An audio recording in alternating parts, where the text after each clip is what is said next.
I'm studying in second PUC in AGRS College, Harvard. My native place is Hospete.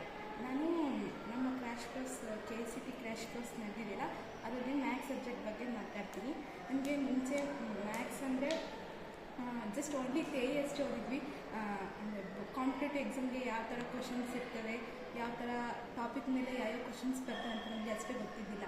ಅದಾದಮೇಲೆ ಕ್ರೈಸ್ ಕಡೆಯಿಂದ ನಮಗೆ study materials ಕೊಟ್ಟಿದ್ದರು, ಅದರಿಂದ ನಮಗೆ ಫುಲ್ ಯೂಸ್ಫುಲ್ ಆಗಿದೆ. ಅದಾದಮೇಲೆ ಮ್ಯಾಥ್ಸ್ ಸಬ್ಜೆಕ್ಟ್ ಅಂತಂದರೆ ನಮ್ಗೆ ಮುಂಚೆಗೆ ಅಷ್ಟು ಪ್ರಾಬ್ಲಮ್ ಸಾಲ್ವ್ ಮಾಡೋಕ್ಕೆ ಬರ್ತಿದ್ದಿಲ್ಲ, ಯಾವ ಥರ ಮಾಡಬೇಕು, ಮೆಥಡ್ಸ್ ಅಷ್ಟು ನಮಗೆ ಗೊತ್ತಾಗ್ತಿಲ್ಲ ಯಾವ ಥರ ಮಾಡಬೇಕು ಅಂತ. ಇವಾಗ ನನಗೆ ಅಶ್ವಿನಿ ಮ್ಯಾಮ್ ಅಂತ ನಮಗೆ ಮ್ಯಾಥ್ಸ್ ಟೀಚ್ ಮಾಡ್ತಾರೆ.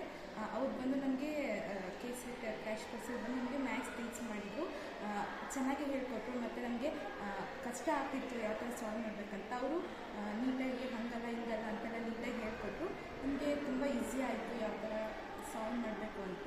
ಅದಾದಮೇಲೆ ಮುಂಚೆ ಅಷ್ಟು ಗೊತ್ತಾಗ್ತಿದ್ದಿಲ್ಲ, ಇವಾಗಲೇ ಎಲ್ಲ ಥರ ಪ್ರಾಬ್ಲಮ್ಸ್ ಸಾಲ್ವ್ ಮಾಡ್ತೀವಿ. ಮತ್ತು ಯಾವ್ಯಾವ ಪ್ರಾಬ್ಲಮ್ ಬೇಸಿಸ್ ಬರ್ತವೆ ಅದೆಲ್ಲ ನೀಟಾಗೆಲ್ಲ ಹೇಳ್ಕೊಟ್ರು. ಅದಾದಮೇಲೆ ವರ್ಕ್ಶೀಟ್ ಅಂತ ಕೊಟ್ಟಿದ್ರು ನಮಗೆ. ಆ ವರ್ಕ್ಶೀಟಲ್ಲಿರೋ ಎಲ್ಲ ಪ್ರಾಬ್ಲಮ್ಸ್ ಮಾಡಿಸಿದ್ರು, ಮ್ಯಾಮು ಮಾಡ್ತಿದ್ರು. ಮತ್ತು ನಮಗೂ ಹೋಮ್ವರ್ಕ್ ಕೊಡ್ತಿದ್ರು ಮಾಡೋಕ್ಕೆ. ಏನಾದರೂ ಗೊತ್ತಾಗಲಿಲ್ಲ ಇನ್ ಕ್ಲಾಸ್ ಟೈಮಲ್ಲಿ ನಮಗೆಲ್ಲ ಹೇಳ್ಕೊಡ್ತಿದ್ರು. ಏನೇ ಡೌಟ್ಸ್ ಇದ್ದರೆ ಎಲ್ಲ ಅಲ್ಲೇ ಕ್ಲಿಯರ್ ಮಾಡ್ತಿದ್ರು ನಮಗೆ.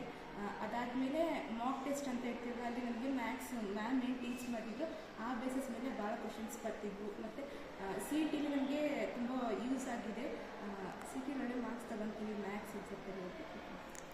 Thank you for Christ institute ಮತ್ತು thank you for up my rank ಟೀಮ್ಗೆ. ಅದಾದಮೇಲೆ specially thanks for our principal. ಈ ಕ್ರ್ಯಾಶ್ ಕೋರ್ಸ್ ನಡೆಸೋಕ್ಕೆ ಶಾರ್ಟ್ ಪೀರಿಯಡಲ್ಲೇ ಇನ್ನೂ ಸ್ವಲ್ಪ ದಿನ ಇರಬೇಕಿತ್ತು, ಅದು ಕಡಿಮೆ ಟೈಮಲ್ಲಿ ತುಂಬ ಕಲಿತಿದ್ದೀವಿ ಮ್ಯಾಥ್ಸ್ ಸಬ್ಜೆಕ್ಟಲ್ಲಿ. And thank you for Ashwini.